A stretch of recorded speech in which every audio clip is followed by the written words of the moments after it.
Hope everybody is doing well.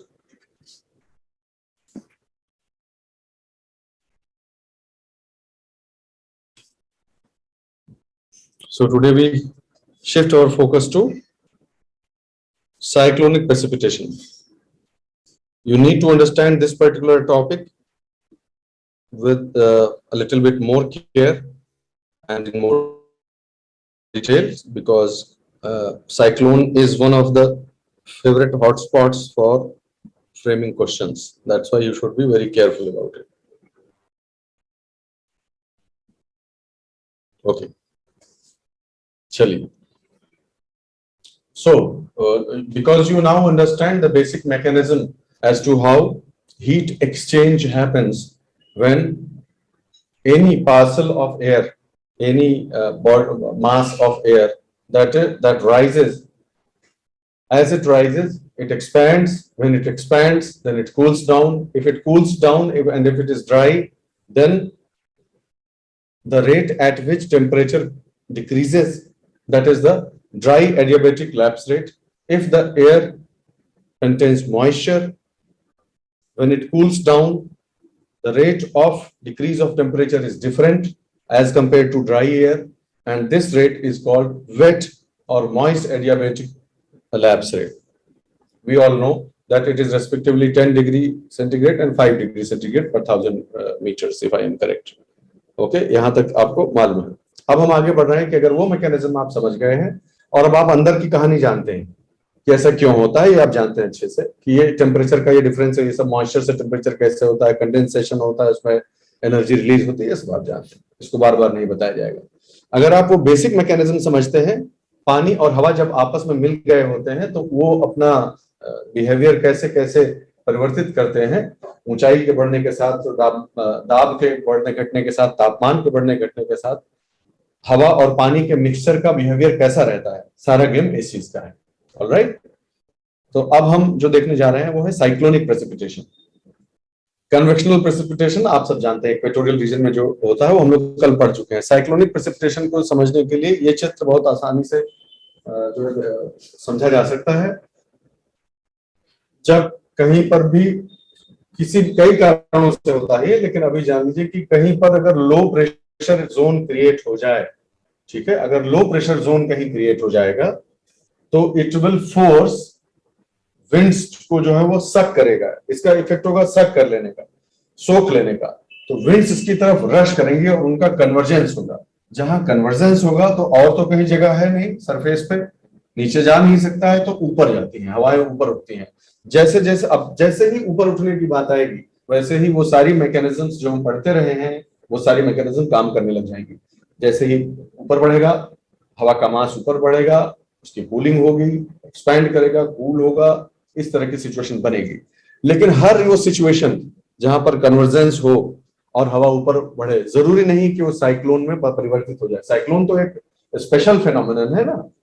ऐसा मिलता जुलता चीज तो कन्वेक्शनल रेनफॉल में भी होता है, हालांकि उसमें जो मेन फैक्टर होता है वो इसका जो है टेम्परेचर की वजह से जनरली हवा ऊपर जाती है. ऐसे कन्वर्जेंस एज सच उसको नहीं कह सकते.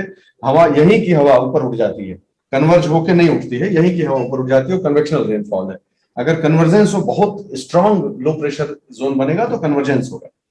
लेकिन यह अपने आप में पर्याप्त कारण नहीं है साइक्लोन के फिनोमेनन को एक्सप्लेन करने का. यानी दूसरे शब्दों में कहा जाए तो सिर्फ यह घटना हो जाने से साइक्लोन नहीं बन जाएगा, उसके लिए और भी कुछ कारणों की उपस्थिति आवश्यक है. नंबर एक तो ये समझ लीजिए. दूसरी बात, इसका ठीक उल्टा कर दीजिए.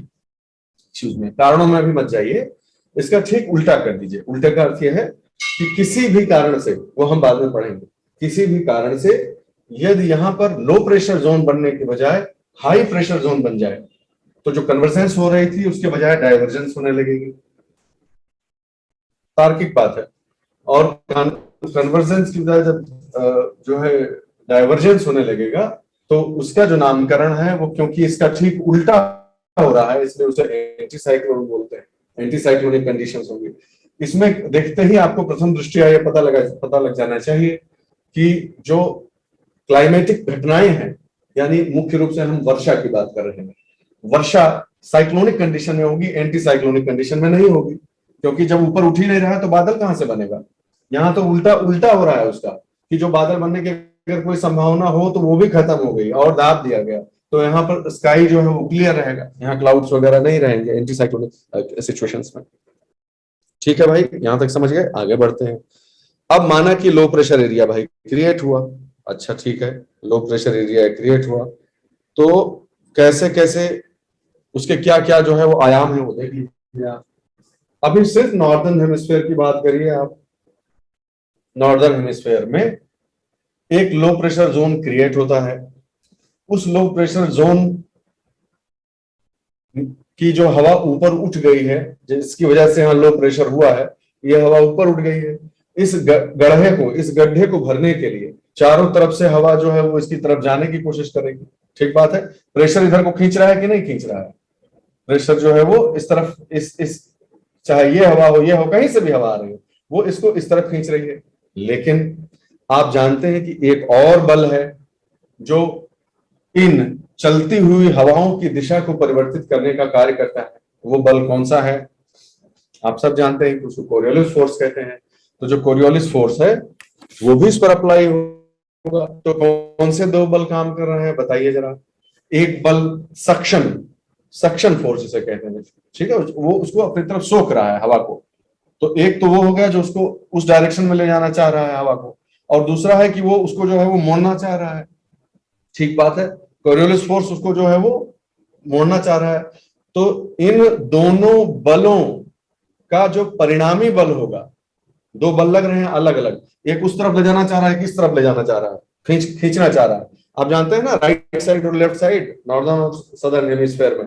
तो अंततः उन दोनों का जो नेट इफेक्ट होगा, दोनों जो फोर्सेस लग रहे हैं उनका नेट इफेक्ट जो होगा वो क्या होगा, कि वो होगा कुल मिलाकर ये कि हवा जो है वो ऐसे जाना चाह रही है लेकिन वो जाने नहीं दे रहा है, तो ऐसे हो जाएगी हवा। ऐसे जाते जाते जाते जाते जाते सक कर लेगा इसको, ऐसे खींचेगा, जो भी जहां से भी हवा रही है उसको सक करता जाएगा। तो इस तरह का सिचुएशन क्रिएट होगा। हवा ऐसे जा रही है और सक कर लिया, हवा ऐसे जा रही है सक कर लिया, हवा दाहिने जाना चाह रही नहीं खींच लिया, दाहिने जाना चाह रही नहीं खींच लिया। इस तरह से सिचुएशन क्रिएट होती है। ऐसे ऐसे मैं आपको बना के दिखाता हूं।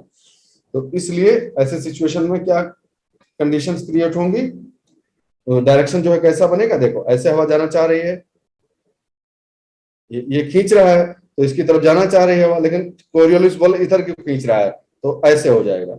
जितनी भी हवाएं वो ऐसे होती जाएंगी, ऐसे ऐसे ऐसे ऐसे कहीं से भी आ रही हो। और इस तरह ये काउंटर क्लॉकवाइज हो गया कि नहीं, एंटी क्लॉकवाइज बना।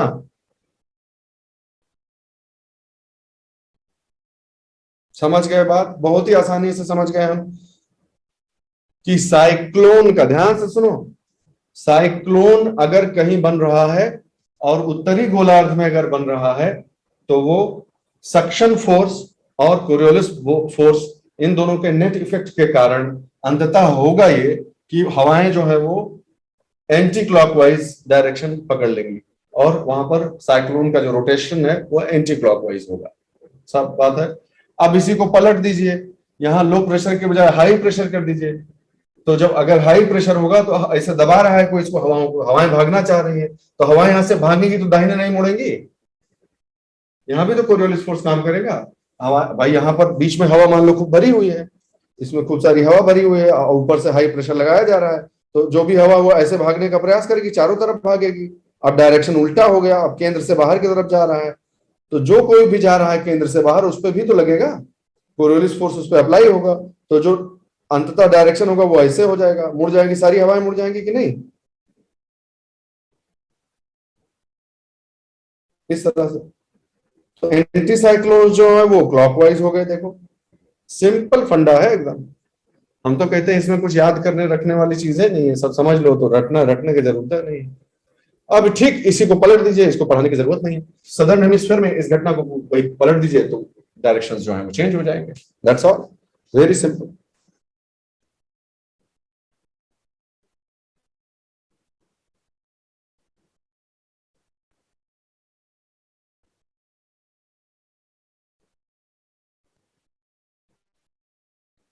तो यहां तक तो आप समझे। अब मैं आपको बताना चाहता हूं कि साइक्लोन्स जो है, साइक्लोन्स के बनने के लिए, और अब हम ट्रॉपिकल साइक्लोन्स की बात कर रहे हैं, चलिए पहले यही बता देता हूं आपको। ये जो साइक्लोनिक कंडीशंस और एंटी साइक्लोनिक कंडीशंस हम पढ़ रहे हैं, तो जो साइक्लोनिक कंडीशंस जिनसे हमें ज्यादातर समय वास्ता पड़ता है, हम क्लाइमेट के संदर्भ में जिस साइक्लोन की बार बार बात करते रहते हैं, साल भर जो न्यूज पढ़ते रहते हैं, वो ज्यादातर जो साइक्लोन्स हम पढ़ते हैं वो ट्रॉपिकल साइक्लोन्स के बारे में पढ़ते हैं। टेम्परेट साइक्लोन्स भी होते हैं। ट्रॉपिकल साइक्लोन्स के बनने का कारण उनका व्यवहार, उनका चरित्र अलग होता है और उनका प्रभाव अलग होता है। टेम्परेट साइक्लोन्स के की उत्पत्ति का कारण, उनका उनका उनकी तीव्रता, उनका जो है प्रभाव, वो भी अलग अलग होता है। ठीक है, समझ गए बात को? हम एक एक करके पढ़ेंगे। तो सबसे पहले ट्रॉपिकल साइक्लोन्स के बारे में हम पढ़ने जा रहे हैं। ट्रॉपिकल साइक्लोन्स के बनने के लिए, ये तो हम जानते ही हैं कि अगर वार्म और मॉइस्ट एयर ऊपर की तरफ उठेगी तो उसको भरने के लिए जो है इधर से और उधर से हवा आएगी, वो कन्वर्जेंस हो जाएगा। कन्वर्जेंस होकर ऊपर बढ़ेगी तो वाटर वेपर जो है वो एटमॉस्फेयर में ऊपर बढ़ेगा। अगर वाटर वेपर एटमॉस्फेयर में ऊपर बढ़ा तो वो कूल डाउन कर देगा, कंडेंसेशन होगा उसमें। अगर वो कंडेंसेशन करने लगा, बादल बनेंगे, और कंडेंसेशन के फलस्वरूप क्या होगा? एनर्जी रिलीज होगी। ठीक है, कंडेंसेशन की एनर्जी जो है वो रिलीज हो जाएगी। Condensation releases heat into the atmosphere making the air lighter. तो फिर ये तो बढ़ाते चला जा रहा है मामला, कि उससे जो हीट पैदा हो रही है वो थोड़ा सा और फिर से हल्का कर दिया हवा को, फिर ऊपर मूव कर रही है। समझ गए बात को? तो कंटिन्यूअस हीट का कंटिन्यूअस सोर्स इसको मिल जाता है। जब यह कंटिन्यूअस सोर्स हो जाए, सप्लाई उसको हीट की मिलती रहे, वाटर वेपर और हीट, ध्यान रख लो इस चीज को। आप लोग सिर्फ इतना याद रखें कि जब वाटर वेपर, और ऑब्वियसली उसी से हीट मिल रही है शुरू में, तो पानी, ध्यान से सुनना, ध्यान से मेरी बात को वापस मैं कह रहा हूं। साइक्लोन यानी ट्रॉपिकल साइक्लोन की जब जहां तक बात हम कर रहे हैं, उनके बनने के लिए अगर बहुत मौलिक चीज को आप समझने का प्रयास करें तो सिंपल सी बात है कि एक तो ये स्थिति हो कि कहीं पानी का जो सतह है वो खूब गर्म हो रहा है, पहली कंडीशन। उससे जो वेपर उठे, वो वेपर की सप्लाई चालू रहे, खूब वेपर मिलता रहे, उसको वेपर मिलता रहे। और आगे जाकर यहां पर तो सूर्य का जो ताप है, सूर्य का विकिरण है, वो इवेपोरेशन करवा रहा है, तो हीट यहां से मिल रही है पानी को इवेपोरेट करने के लिए। लेकिन ऊपर जाकर यहां पर भी एक तरह की हीट फिर से उसको मिल जाती है, और वो हीट मिलती है कंडेंसेशन की वजह से। दो तरह के अलग अलग जो है ऊष्मा के स्रोतों की बात हो रही है। समुद्र तल पर जहां से साइक्लोन की प्रक्रिया शुरू हो रही है, वहां पे वो तो सूर्य का विकिरण ही है, उसमें तो कोई ज्यादा बहस करने वाली बात ही नहीं। जो दूसरे तरह की सप्लाई, एनर्जी सप्लाई की बात हो रही है, वो है कंडेंसेशन वाली हीट। तो वाटर वे, ये टेम्परेचर, सूरज का विकिरण एक, समुद्र तल दो, इवेपोरेशन तीन, कंडेंसेशन चार, और सप्लाई बनी रहे लगातार तो पांच। तो साइक्लोन बृहद रूप धारण कर लेगा, बहुत आसान शब्दों में। ठीक है, कैसे कैसे कंडीशन है देखिए। Warm ocean waters at least 27 degree centigrade, ये देखा गया है कि यदि ऐसे इलाकों में जहां पर सी सरफेस का टेम्परेचर 27 डिग्री सेंटीग्रेड कम से कम हो, तो फिर उतनी एनर्जी, उतना जितना इवेपोरेशन होना चाहिए साइक्लोन बनने के लिए, उतना होता है। दूसरी बात, N atmosphere which cools fast enough with height, obviously कि जो हवा ऊपर बढ़ने के साथ ठंडी होने का स्कोप हो, कोई और डिस्टरबेंस ऊपर नहीं हो जो गर्म कर दे रहा हो और गड़बड़ा दे रहा हो, कुछ दाहिने बाएं कर दे रहा हो, नहीं। सिंपल सी, यानी एटमॉस्फेरिक जो कंडीशंस हैं वो भी इसके अनुरूप हो, यानी हवा को स्कोप हो कि वो ऊपर उठे तो ठंडी हो जाए, एक्सपैंड हो जाए, कोई बाधा इसमें नहीं होनी चाहिए। नंबर तीन, relatively moist air near the mid level of the troposphere. ठीक है, तो ट्रोपोस्फेयर के जो बीच का जगह है वो मॉइस्चर हो, वहां पर मॉइस्ट लेयर हो। सिंपल सी बात हम देख ही रहे हैं, वहां पर मॉइस्चर हो उस हवा में, तो जो है उसे, उसको साइक्लोन को बढ़ावा मिलता है। Generally minimum distance of at least 300 metres, क्या लिखा माइल, सॉरी 300 माइल्स यानी 480 किलोमीटर, 500 रख लो चलो, यानी इक्वेटर से कम 500 किलोमीटर दूर होना चाहिए वो इलाका। ये वाला नहीं समझे, बताओ तो जरा, ये काहे लिख रहा है? ये सब तो समझ में आ गया है, ये क्यों लिख रहा है कि इक्वेटर से 500 किलोमीटर दूर होना चाहिए तब साइक्लोन बनेगा, ट्रॉपिकल साइक्लोन, नहीं तो नहीं बन पाएगा उतना अच्छा से, ऐसा क्यों?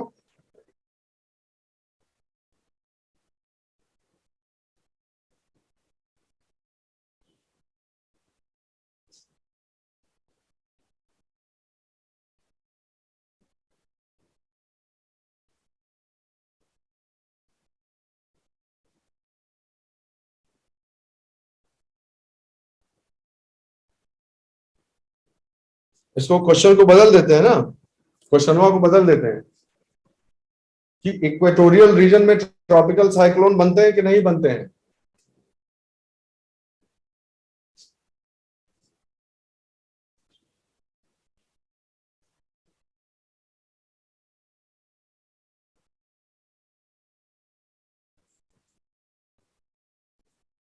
नहीं समझ पा रहे हैं आप लोग। इक्वेटर से दूर जाते जाते कौन सी चीज है जो जो प्रबल होती जाती है। अभी जो पढ़ रहे थे कि साइक्लोन के बनने के लिए एक जरूरी चीज ये है भैया कि ये वाला चक्कर जो है वो बन सके। ये चक्कर ही नहीं बनेगा अगर अगर ये जो है कोरियोलिस फोर्स काम नहीं करेगा अगर, तो सीधे सीधे हवा नहीं चली जाएगी इसमें, सीधे सीधे ऐसे हवा जो है सक हो जाएगी और ऊपर उठ जाएगी, ऊपर उठ जाएगी, कन्वेक्शन हो गया। तो कन्वेक्शनल रेनफॉल जैसी सिचुएशन हो गई तो सिंपल सी ये हवा गई, चक्करदार नहीं होगा फिर वो। तो ये चक्कर जो बनता है वो कोरियोलिस फोर्स की वजह से बनता है। आप करके गूगल देखिए कि क्या ऐसा क्या कारण है कि उसमें जो इक्वेटोरियल एरिया में ट्रॉपिकल साइक्लोन्स जो है वो उतना इक्वेटर से दूर बनते हैं, इक्वेटर के एकदम नजदीक नहीं बनते। समझ में आ जाएगा। ठीक है, समझ गए बात। अगली बात क्या कही जा रही है, अब pre existing near surface disturbance की बात हो रही है। एक मिनट मुझे थोड़ा सा समय दीजिए, मैं आपको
हाँ क्षमा कीजिएगा, वहां पे फोन फोन था, देना जरूरी था।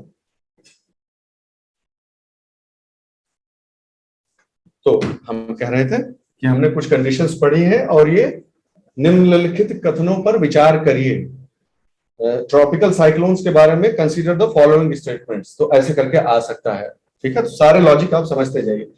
Pre existing near surface disturbance भी होना चाहिए, कोई ऐसा डिस्टर्बेंस हो जो जनरल जो स्टेबिलिटी है एटमॉस्फेयर की उसको डिस्टर्ब कर दे। बहुत अलग अलग तरह के डिस्टर्बेंसेस वो होते हैं, ठीक है, वो स्कोप में नहीं है। बस जाने रहिए कि पहले से प्री एग्जिस्टिंग डिस्टर्बेंस भी है और ये सारी कंडीशंस भी हो जाती है तो जबरदस्त साइक्लोन बनता है। इस बात को ध्यान रखिएगा। वो स्कोप मैं अभी बताना नहीं चाहता आपको। अलग अलग कुछ लोकेलिटीज पे कुछ डिस्टर्बेंस पैदा ही होते हैं, जैसे ट्रफ नहीं बन जाता है, लो प्रेशर एरिया अचानक से कहीं डेवलप हो गया तो साइक्लोन के बनने को जो है वो एक्सेलरेट कर देता है। Low values of vertical wind shear, low values of vertical wind shear, इसका अर्थ यह हुआ कि जो हवा ऊपर उठ रही है, सिर्फ साधारण शब्दों में सामान्य शब्द संकल्पना के हिसाब से समझिए कि साइक्लोन को बनाने के लिए सबसे जरूरी क्या है कि जो हवा है इसके हवा के उठने की और प्रसारित होकर ठंडे हो जाने की ये जो प्रक्रिया है ये कहीं से बाधित नहीं हो।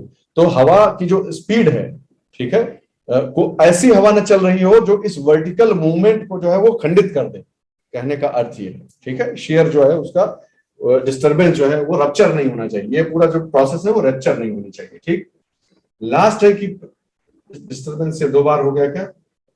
हाँ 2 बार हो गया, इसको हटा दीजिए। तो एक ही चीज है, ठीक है, इसको हटा देंगे बाद में। तो अगर इतनी कंडीशंस सेटिस्फाइड हो तो साइक्लोन, ट्रॉपिकल साइक्लोन जो है वो डेवलप हो जाता है। समझ गए बात को? जो daily rain happen at equator लिख रहे हो जो ये है कन्वेक्शनल रेनफॉल, इसका इस टॉपिक जो हम पढ़ रहे हैं उससे कोई लेना देना नहीं है, जानते ही होगे। तो हाँ, तुम उस कॉन्टेक्स्ट में कह रहे हो कि वहां पर दूसरे तरह की रेनफॉल होती है। साइक्लोनिक रेनफॉल तो इक्वेटोरियल एरिया में कहाँ होती है, हम जानते ही हैं। तो कुल मिलाकर कुछ ऐसा कह सकते हैं कि इस तरह से अगर साइक्लोन ऐसे है, उसको बीच में से ऐसे काट दिया जाए अंदर की एनाटॉमी देखने के लिए, तो ये दिखाई पड़ेगा आपको। वार्म और मॉइस्ट एयर जो है वो सेंटर में सप्लाई होती रहती है, और इसको फुलफिल करने के लिए हवा का कन्वर्जेंस होता रहता है, वो ऊपर जाती रहती है। मॉइस्चर जो है वो कंडेंसेशन जब होता है तो उससे हीट जनरेट होती रहती है, ठीक है। और विंड का जो स्पाइरल है आप देख ही रहे हैं, ठीक है। अलग अलग तरह के क्लाउड्स बनते हैं, क्यूमुलोनिम्बस क्लाउड्स बन गए, सिरस इधर बन गया, ठीक है। मुख्य रूप से क्यूमुलोनिम्बस क्लाउड्स है जो ट्रॉपिकल साइक्लोन से जो है वो एसोसिएटेड होते हैं। winds get stronger towards the eye wall, ठीक है। ये जो आई है, ये जहां का इलाका एकदम शांत होता है, ठीक है। तो आई का जो इलाका है वहां पर प्रेशर, आप लो प्रेशर किस लेवल का होता है एनसीईआरटी में दिया हुआ है। मैं तथ्य आपको नहीं रटाना चाहता हूं इस लेक्चर में, आप कॉन्सेप्ट खाली समझ लीजिए। Strong surface winds increase sea level in centre of the cyclone causing a storm surge. जब ऐसे करेगा हवा, तो अब तो आप पढ़ चुके हैं कि हवा में ताकत होती है कि ओशियानिक सरफेस को इकट्ठा कर दे। पनिया को जो है जब फूकेंगे पानी में, गिलास में पानी लेके फूकेंगे तो खिसकेगा कि नहीं पानी, तो वो यहाँ पर जो है एक तरह से डोम जैसा बन जाता है वाटर का, सी वाटर का, ठीक है। ये इस तरह के, और अलग अलग समय पे यहाँ पर ऐसे चक्कर में जितने भी इसके चक्कर बनेंगे, एक, दूसरा और तीसरा, वो पूरे इलाके में वर्षा होगी। ये कई किलोमीटर्स की बात हो रही है। ये छोटे मोटे उसको मत समझ लीजिएगा साइक्लोन जो गांव में, जो खेत खलिहान में आता रहता है महाराज, ठीक है, उसको नहीं ये साइक्लोन समझ लीजिएगा। बहुत समय तक जो है हम लोग वही समझते थे कि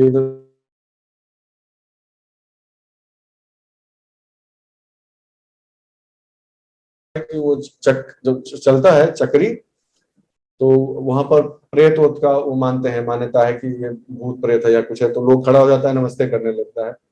उनकी अपनी श्रद्धा आस्था हो सकती है, उस पर हम कमेंट नहीं कर रहे हैं, लेकिन ये साइक्लोन जो है वो साइक्लोनिक कंडीशंस बनती हैं, ठीक है, बहुत बड़े लंबे चौड़े इलाके में बनती हैं। इसको छोटा मोटा मत समझ लीजिएगा, वो गलती नहीं करिएगा।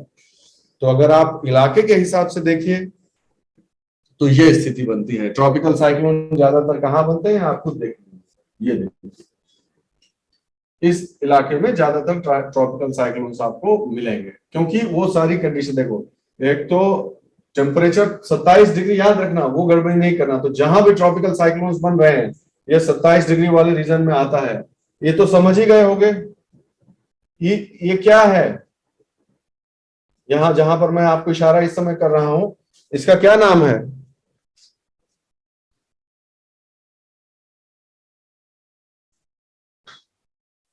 टर्म्स हमसे याद रखोगे तभी तो मजा आएगा भाई। वार्म पूल है कि नहीं है? हॉट जोन बोल रहा है, सब बदल दिया नॉमेनक्लेचर वगैरह।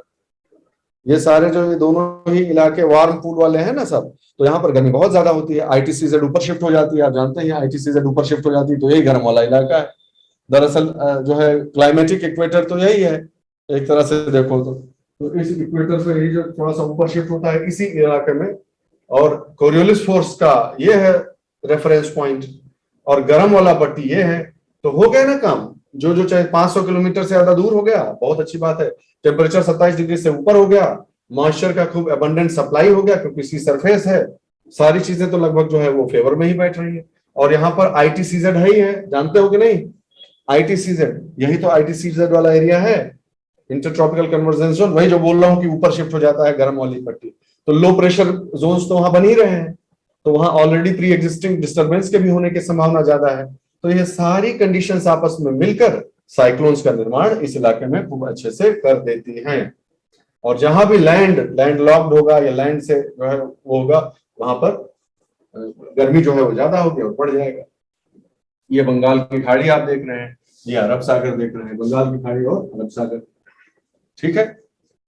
तो इन इलाकों में जो है बहुतायत पाई जाती है ट्रॉपिकल साइक्लोन्स की। अब ट्रॉपिकल साइक्लोन मान लो चलना बना, बंगाल की खाड़ी में बना खूब अच्छे से, ठीक है। तो ट्रॉपिकल साइक्लोन अगर समुद्र तल से जमीन की तरफ बढ़ेगा, जमीन पे आते आते आते आते क्षीण क्यों हो जाता है, ये मेरा प्रश्न है, और आप बताइए।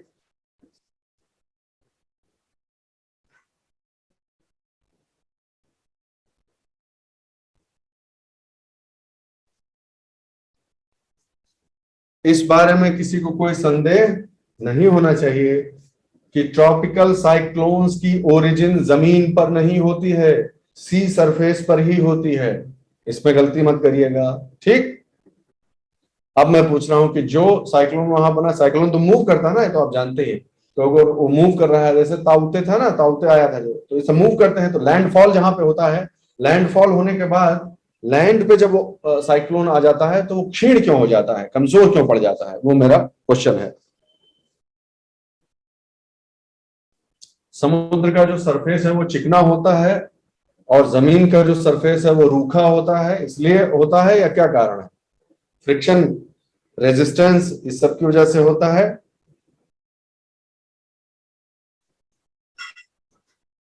अगर ध्यान से आप कॉन्सेप्ट को पढ़े हुए हैं तो आप फट से बता दीजिए आंसर, कि जब हम पहले ही बात कर चुके हैं कि साइक्लोन को अपना बल बनाए रखने के लिए सबसे महत्वपूर्ण जो जरूरत है वो है मॉइस्चर। मॉइस्चर की अबंडेंट सप्लाई होती रहनी चाहिए नीचे से। तो जैसे ही जमीन पे आएगा तो वो एक कठिनाई पैदा हो जाएगी कि नहीं, तो वो कमजोर पड़ जाएगा।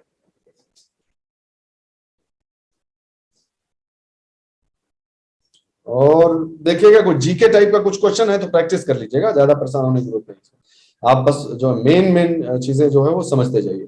ट्रॉपिक इक्वेटोरियल एरिया में क्यों नहीं बनता है, यहाँ पर क्यों बनता है, लैंड के ऊपर क्यों कमजोर पड़ जाता है, इसी एरियाज में, इन एरियाज में क्यों बनता रहता है, बंगाल की खाड़ी और अरब सागर में क्यों बनता है, सी सरफेस टेम्परेचर, सी सरफेस टेम्परेचर की वजह से बनता है, सिंपल सी बात है।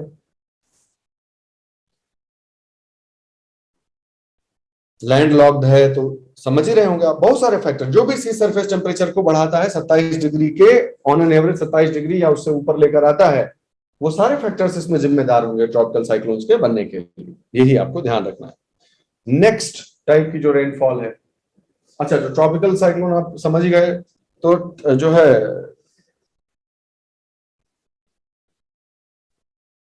टेम्परेट साइक्लोन्स का नाम सुना है आपने? टेम्परेट साइक्लोन्स, तो टेम्परेट साइक्लोन्स आपने कभी भारत से संबंधित किसी भी मौसमी घटना के संदर्भ में have you ever studied temperate cyclones और हर्ड अबाउट इट?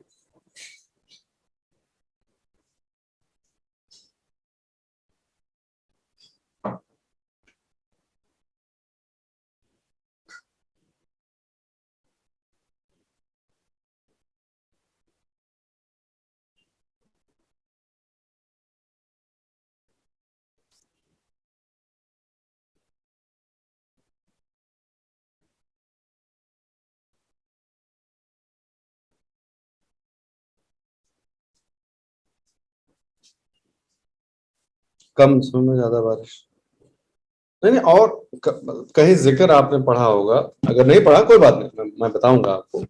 पहले सबसे आवश्यक है आपका समझना कि दरअसल सही शब्द मैं आपको बताऊं, टेम्परेट साइक्लोन नहीं बोलना चाहिए, एक्स्ट्रा ट्रॉपिकल साइक्लोन बोलना चाहिए। ट्रॉपिक्स में वो नहीं होते हैं, यानी ऐसा कह लीजिए कि उनकी परिभाषा नेगेटिव है। नेगेटिव ऐसे है कि जो ट्रॉपिकल साइक्लोन नहीं है और ट्रॉपिक्स के बाहर अगर पैदा हो रहा है तो वो एक्स्ट्रा ट्रॉपिकल साइक्लोन उसको कहा जाता है, ठीक है।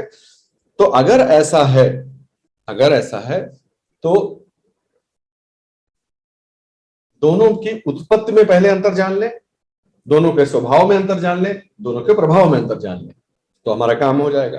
तो उत्पत्ति में सबसे बड़ा पहला अंतर तो आपको नाम से ही पता चल जाना चाहिए कि ट्रॉपिकल साइक्लोन्स जो होते हैं वो इसी पट्टी में होंगे जिस पट्टी की बात हो रही है, उस वहां पर ट्रॉपिकल साइक्लोन्स पैदा होंगे। उनका कारण क्या है ये भी आप जानते हैं, क्योंकि जहां पर भी सी सरफेस टेम्परेचर इस पर्टिकुलर टेम्परेचर से ज्यादा होगा वहां पर सब ट्रॉपिकल साइक्लोन्स बनेंगे, ठीक। तो ये तो ट्रॉपिकल साइक्लोन्स की बात हो गई। यहाँ पर जो मुख्य जो ड्राइविंग फोर्स है ट्रॉपिकल साइक्लोन का वो क्या है? वो है मॉइस्चर, हाई टेम्परेचर, मॉइस्चर और heat released as a result of condensation. ये तीन फैक्टर जो है उसके वो मुख्य कारक हो गए, ठीक है। जनरली ऐसा देखा गया, अब हम अगले उसके तरफ बढ़ते हैं। ऐसा जनरली देखा गया है कि जो 35 से 65 वाला एरिया है, 35 से 65 वाला जो लैटिट्यूड्स हैं उसमें भी कुछ साइक्लोन्स जो होते हैं वो डेवलप होते हैं, ठीक है। Excuse me. क्या होता है, आप इसको ऐसे समझे, बहुत आसानी से इसको समझेंगे, जरा जरा भी परेशान नहीं होंगे। ट्रॉपिकल एरिया ये है, बिल्कुल ठीक है। इस ट्रॉपिकल एरिया में ट्रॉपिकल साइक्लोन्स पैदा होते हैं। अब इससे ऊपर की तरफ बढ़िए। आपको, अगर आपने वो सारे, वो डायग्राम आपको याद है, तो धरती का हमने एक डायग्राम दिखाया था आपको हवाओं के संदर्भ में, इसी में था या कहाँ था, ये नहीं ध्यान आ रहा है, इसी में था ना शायद, ये इससे पहले वाले में था, जो अलग अलग तरह की हवाओं का चक्र होते हैं। खैर आप जानते हैं, यहीं पे समझा देता हूं, इस चित्र में बहुत अच्छे से आप समझ जाएंगे, इस चित्र में आपको समझ में आ जाएगा। मैं जो कहना चाह रहा हूं आपसे वो ये है कि हवाएं कैसे चलती हैं, वो आप अब समझते हैं। आप ये समझते हैं कि सबसे पहली जो हवा, पहला जो चक्र है हवा का, सेल है, वो ऐसे चलता है कि यहाँ ये वाला एरिया बहुत गर्म हो गया है, ये पूरा एरिया, ये एरिया गर्म हो गया है, तो यहाँ से हवा ऐसे उठेगी और यहाँ नीचे गिरेगी, ठीक है, ऐसे। तो एक साइकिल ये बन गई। दूसरी जो साइकिल है वो यहां बनेगी ऐसे, ये एक साइकिल बन गई। तो दो पोलर सेल हो गया, ठीक है, फेरल सेल, हेडली सेल, ये सब तो आप देख ही रहे हैं, ठीक। कुल मिलाकर मैं कहना ये चाह रहा हूं कि हवा दो तरह से ये चीज होती है, देखिए दो तरह से होती है, समझिए। अब इस चक्र को आप समझ गए। मैं यह डायग्राम इसलिए बना रहा हूं ताकि आपको ये रहे दिमाग में, 3D पिक्चर उसकी बनी रहे, आप 2D में कहीं ना फंस जाए। तो 3D पिक्चर ये है। अब आप 2D समझिए। 2D क्या है कि इक्वेटर लो प्रेशर का एरिया है, ये इक्वेटर लो प्रेशर एरिया है, तो हवा ऐसे आती है, ये आप जानते हैं, इसको बार बार बताने की जरूरत नहीं है। और उसके बाद हवा ऐसे जाती है, ठीक है।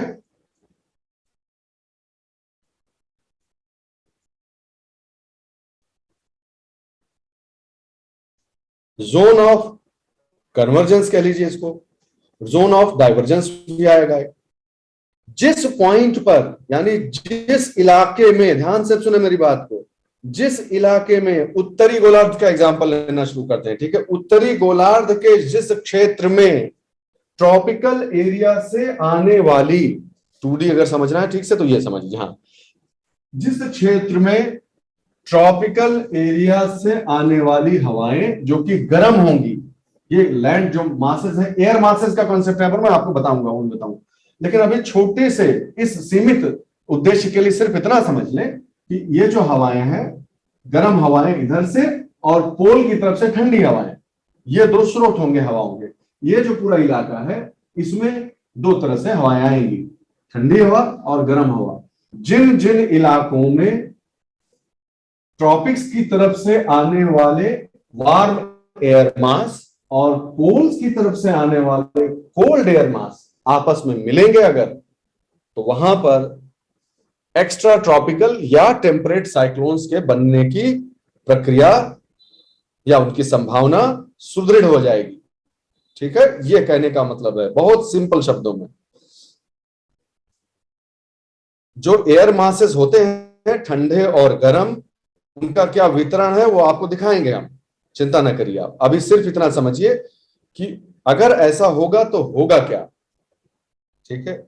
ऐसा अगर हुआ तो क्या होगा, देखिए कल ही आप इस पर चर्चा कर चुके हैं और आप पहले से जानते हैं। कल ही कैसे, क्योंकि ये वाला चित्र आप देख चुके हैं, ये वाला चित्र आप देख चुके हैं कि जब कभी cold air mass, warm air mass आपस में कन्वर्ज होंगे, टकराएंगे, तो warm air mass will be forced to ascend, ऊपर चढ़ने के लिए मजबूर कर दिया जाएगा, और अल्टीमेटली फिर वही होगा कि वार्म और मॉइस्ट टाइप का हवा है तो वो ऊपर उठेगी तो वहां क्लाउड फॉर्मेशन होगा, ठीक। समझ गए बात को। तो इधर से ग्लोब को देखिए कैसे, अब इसको ग्लोब पर मैं बना के आपको दिखा देता हूं कि एक्चुअली घटना होती कैसे है।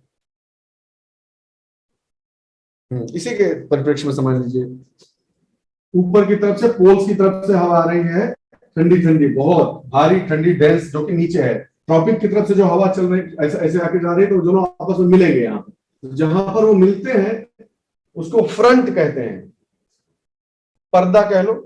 जहां पर दोनों आके मिले, वो जो इंटरैक्शन का जो पॉइंट है उसको फ्रंट कहा जाता है, ठीक है। तो कोल्ड एयर मास कोल्ड एयर मास ऊपर से, वार्म एयर मास नीचे से, जहां पर ये मिलते हैं वहां पर वार्म एयर मास ऊपर उठ जाने को मजबूर हो जाती है, ठीक है। और अगर उस वार्म एयर मास, यहां से मान लो वार्म एयर मास जा रहा है, मॉइस्चर लेके ग्रहण करके जा रहा है, अगर उस वार्म एयर मास में मॉइस्चर है तो फिर वो वहां पर क्लाउड फॉर्मेशन होगा।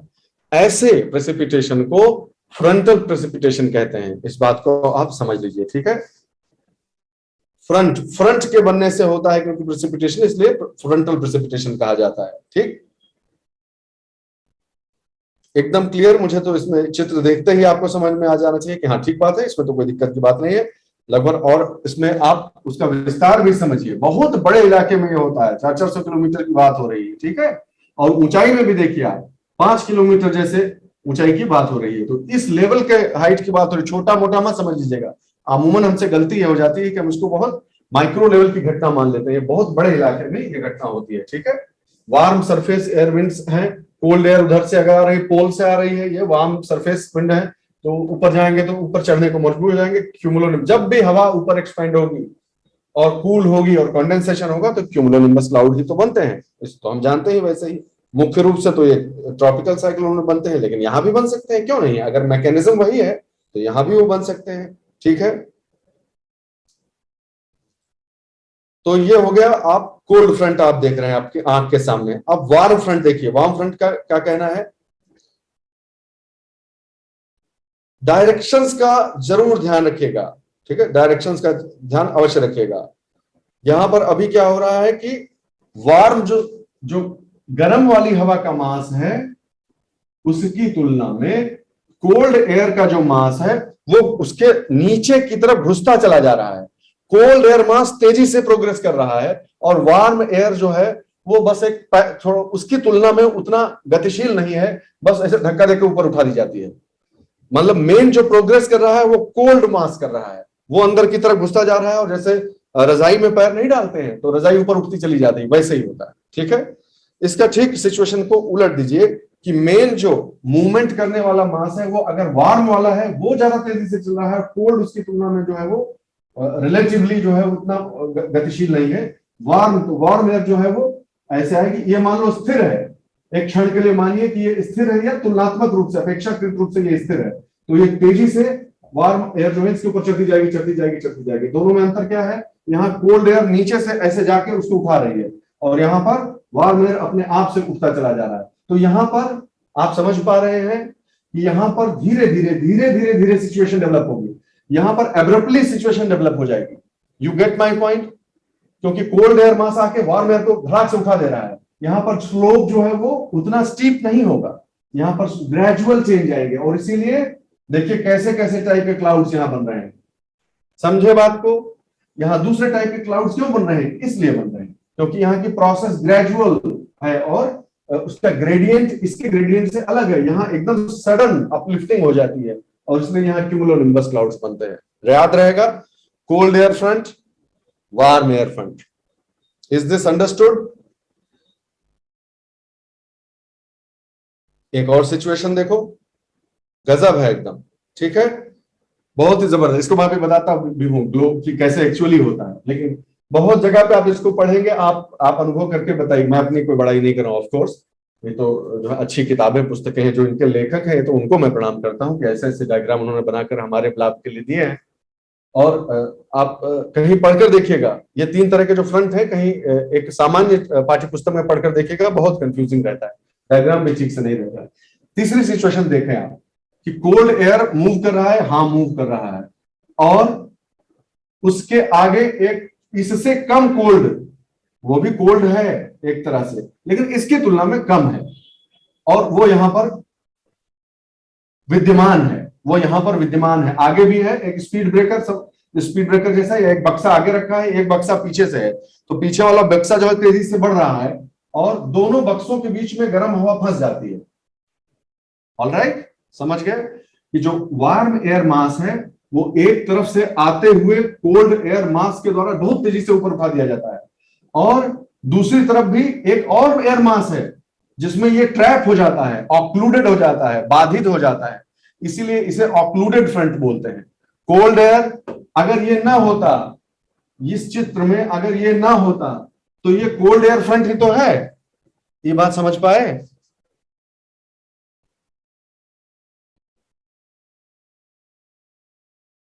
इस वाले चित्र को, बैगनी वाले को हटा दें तो ये कोल्ड एयर फ्रंट ही तो है।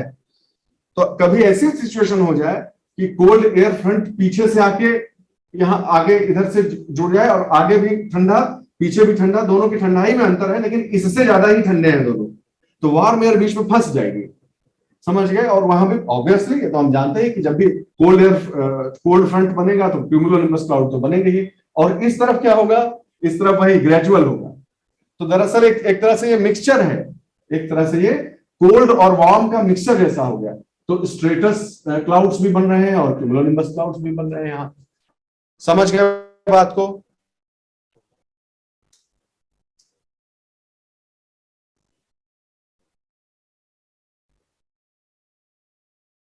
अब एक मजेदार चीज आपको बताता हूं कि ये कैसे होगा। ये तो समझ नहीं आ रहा सर, आप तो अभी बताए, अब आपके मन में प्रश्न आना चाहिए कि अभी तो आप बताए थे कि जो है दो ही सिचुएशन पॉसिबल है ना, अंत में दो ही सिचुएशन तो पॉसिबल है। आप ग्लोब को देखिए ना, आप मेरी बात को काटा करिए अगर आपको नहीं समझ में आ रहा। आप देखिए भाई ग्लोब को, सिचुएशन अगर पॉसिबल है तो इधर से तो ठंडी ही हवा आएगी और इधर से गर्म आएगी, तो फिर इधर ठंडी इधर से गर्म, तो फिर यहां फिर से ठंडी कैसे आ गई?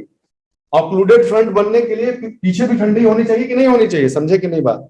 डू यू गेट इट और नॉट? अभी जो चर्चा कर रहे थे हम लोग, है ना? आप भाई बात कर रहे हैं कि भाई इधर से गर्म इधर से ठंडा, तो ये गर्म हवा जा रही है, ठीक है, इधर से ठंडी हवा आ रही है। देखो ये डायरेक्शन है, समझो, ये समझो ऐसे हवा चल रही है, हवा ऐसे चल रही है, तो गर्म हवा ये चल रही है इधर से ठंडी हवा आ रही है, जहां पर दोनों आपस में टकराएंगे ऊपर चढ़ जाएगी, वो सब ठीक है। लेकिन पीछे फिर कैसे ठंडा आ जाएगा? वो तब होता है, कई बार ऐसी सिचुएशन बनती है कि कोल्ड एयर का जो मास है वो इतने तेजी से मूवमेंट करता है कि एक तो यहां टकराया और दूसरा आके पीछे से फिर से वो उसकी टेल को कैच कर लेता है, उसके पूंछ को फिर से वो पकड़ लेता है, इतना चक्करदार होके वो पीछे से पकड़ देता है। तब ऐसी सिचुएशन आती है, जाने रहना।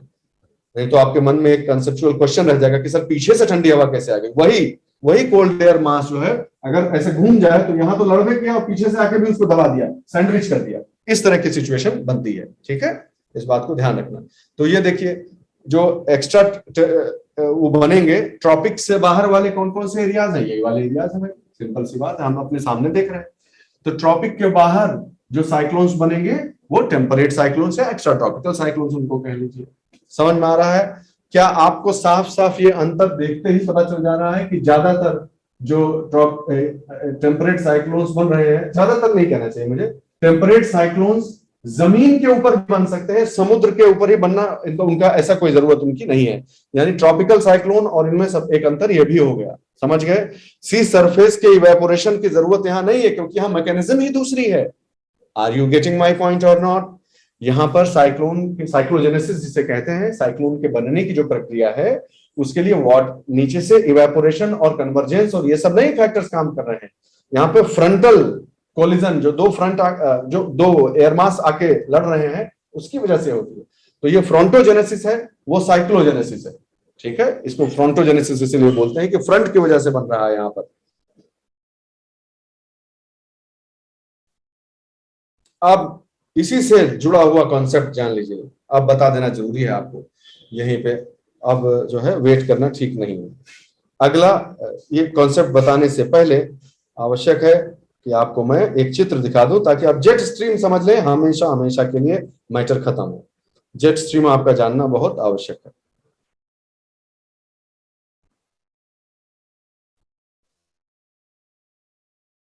जेट स्ट्रीम क्या होती है, कहां चलती है और जेट स्ट्रीम बंद हो जाती है, यह प्रश्न स्वाभाविक है उठना आपके दिमाग में। ठीक है, तो डाउनलोड हो जाने दीजिए, फिर हम आगे पढ़ाई करते हैं। सबसे पहली बात, लेकिन कुछ तो बताना शुरू ही कर देता हूं आपको कि पहली बात है समझ लीजिए कि जेट स्ट्रीम जो है वो बहुत ऊपर चलती है एटमॉस्फेयर में।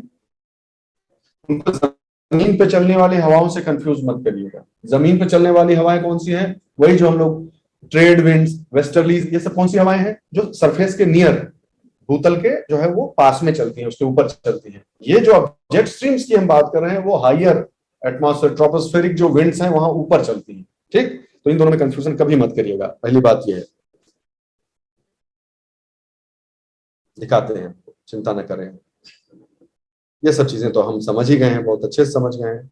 ये चित्र भी मुझे लगता है कि सभी को क्लियर होगा।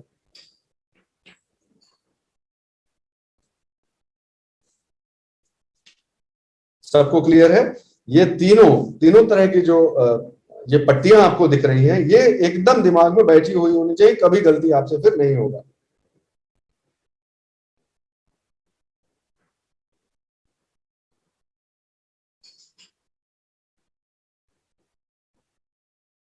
ठीक है। एक ITCZ हो गया, ये दोनों जो है ट्रेड विंड्स हो गए, ट्रेड विंड्स का इलाका हो गया, ये वेस्टर्लीज का इलाका हो गया। ठीक है। इसमें वो भी सुने होंगे, वो एक तो कहावत है ना, चीखता चिल्लाता और ये सब कौन सा था, देखो जरा चैट बॉक्स में। रोरिंग फोर्टीज और स्क्रीमिंग और ये सब क्या है?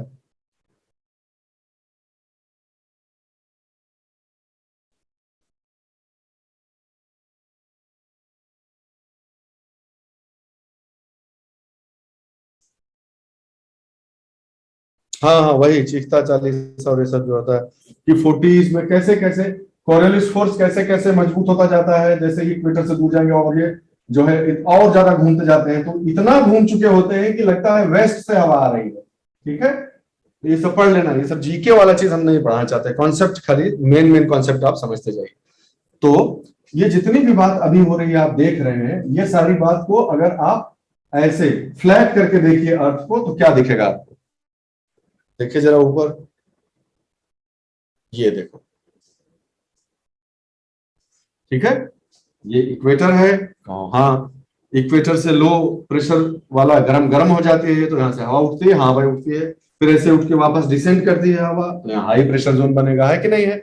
एक सेल ये बन गया, एक चक्कर इसका चलता रहेगा। अब इधर से देखो, पोल की तरफ से देखो, पोल ये वाला जो सेल होता है, इसका मुख्य जो कारक होता है वो टेम्परेचर होता है। ये वाला जो सेल बनता है, इसका टेम्परेचर भी उसका एक कारण होता है, लेकिन उसका एक कारण अर्थ का रोटेशन और डायनेमिक, जिसे कहते हैं डायनेमिक रीजन से बनता है ये वाला सेल जो मेंटेन होता है। ठीक है। तो हाई प्रेशर यहाँ पर क्या है, ये पोल वाला इलाका है, पोल में ठंडी हवा है, ठंडी हवा होगी तो वो डिसेंड करेगी, ये हाई प्रेशर का इलाका हो गया। इधर से हवा डिसेंड कर रही है, इधर से हवा डिसेंड कर रही है, दोनों यहाँ पर कन्वर्ज होंगे, तो वहां पर ऊपर उठेगी, ये लो लो प्रेशर एरिया हो गया। तो लो, हाई, लो एंड हाई, इस तरह का अल्टरनेट आपको बैंड्स दिखेंगे, और उनके आधार पर जो है वो किया गया है कि भाई अ, उनके नाम रख दिए गए हैं, नाम भी आपको मैं दिखा देता हूँ। हाँ, ये सब जो नाम रखे गए हैं देखते ही आप, हॉर्स लैटिट्यूड और इक्वेटोरियल डोलड्रम्स। डोलड्रम्स क्यों बोलते हैं? क्योंकि सन्नाटा रहता है, तो आप जानते ही हैं, सब लोग समझते ही है कि नहीं है? हॉर्स लैटिट्यूड क्यों बोलते हैं जी? बहुत सारी थ्योरीज हैं उसकी वजह से, लेकिन आप क्या समझते हैं हॉर्स लैटिट्यूड क्यों बोला जाता है उसको?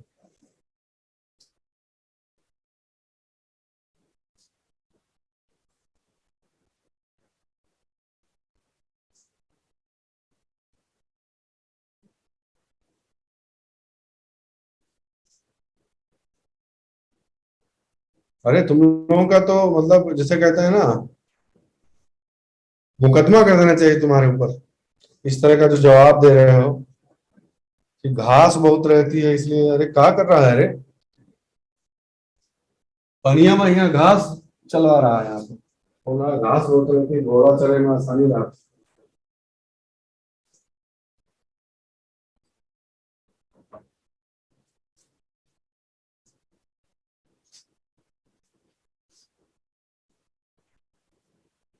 हॉर्सेस वर थ्रोन।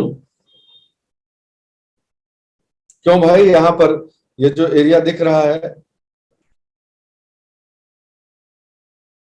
हॉर्सेस, हॉर्स लैटिट्यूड जिन्हें कहा जा रहा है, यहाँ पर हॉर्सेस को फेंक देने की क्या जरूरत पड़ेगी? यार ये सब में तो टाइम थोड़ा सा तकलीफ का विषय है कि ये सब चीजें भी आपको जो है क्लियर नहीं है, एकदम बेसिक चीजें सबको मालूम है जो यूपीएससी की तैयारी कर रहे हैं, इसमें तो कहीं कोई संदेह ही नहीं है।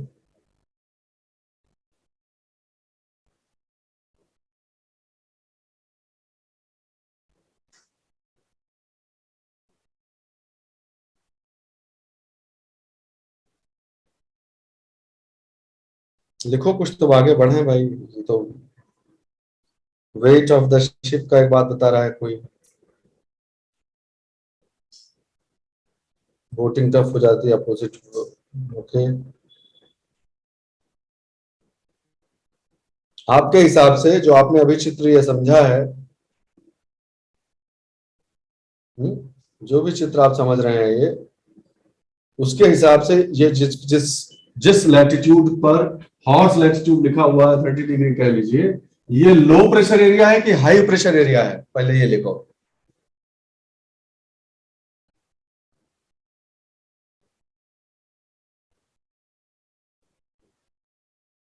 चलो, इस बारे में तो कोई संदेह नहीं होना चाहिए ना किसी को, कि ऑब्वियसली सर ये तो आपने बताया है कि हाई प्रेशर वाला एरिया है, तभी तो ऊपर से हवा गिर रही है और इसलिए इधर और उधर जा रही है, ऊपर से हवा गिर के बंट जा रही है, वो तो ठीक है। तो ये हाई प्रेशर जो जो एरिया होता है, हाई प्रेशर मतलब एंटी साइक्लोनिक। क्या sir, high pressure anti cyclonic, ये कैसे, ये कहां से आ गया? इनका आपस में क्या संबंध है, हाई प्रेशर और एंटी साइक्लोनिक का? आपके मन में हो सकता है ये सवाल आए, तो मैं तुरंत आपको अभी चित्र दिखा दूंगा कि अभी तो पढ़े थे और अब बोल रहे हो कि ये कैसे हो गया, वो कैसे हो गया। देखो चित्र, देखो, अभी पढ़े थे कि नहीं पढ़े थे कि हाई प्रेशर जहां पे होगा वहां एंटी साइक्लोनिक जो है सिचुएशंस बनेंगी। आप ही खुद अभी बताया गया था आपको, तो इसमें तो आपको कोई दिक्कत ही नहीं होनी चाहिए। कहीं भी रमाकांत, नॉर्दर्न की ही बात नहीं है, कहीं भी हो एंटी साइक्लोनिक एक्टिविटीज जो है वो कहीं भी डेवलप हो सकती है। हाई प्रेशर एरिया होगा तो वहां एंटी साइक्लोनिक एक्टिविटीज डेवलप होंगी, सिंपल सी बात है। ठीक है, क्लियर एकदम? कहो हाँ तो आगे बढ़े, तो बताना शुरू करें। तो अगर वहां पर मान लो भाई जो है सिचुएशन बन रही है हाई प्रेशर वाली, कहाँ गया भाई?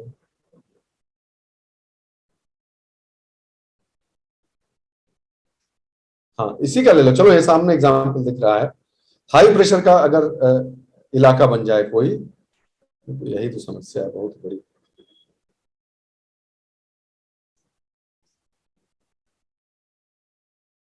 ठीक है, तो जहां पर हाई प्रेशर एरिया बनेगा नाव के ऊपर, नाव में हम जा रहे हैं, हाई प्रेशर बनेगा, यानी हाई प्रेशर का एरिया क्या होता है कि जहां पर ऊपर से हवा डिसेंड हो रही है, जब ऊपर से हवा डिसेंड होगी तो वो टर्बुलेंस वाला इलाका नहीं रहेगा।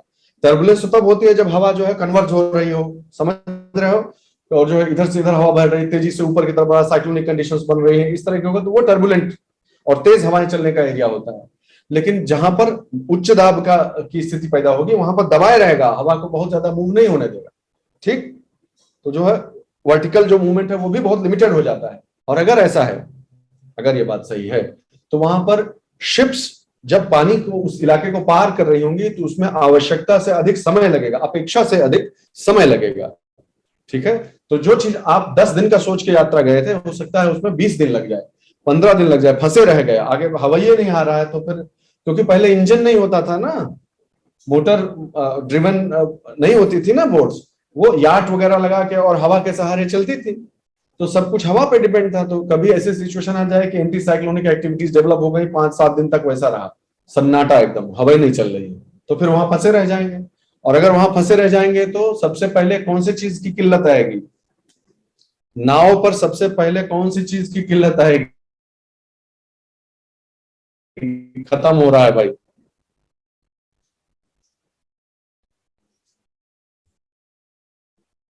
समंदर चाहे जितना बड़ा हो लेकिन प्यास बुझा सकता है?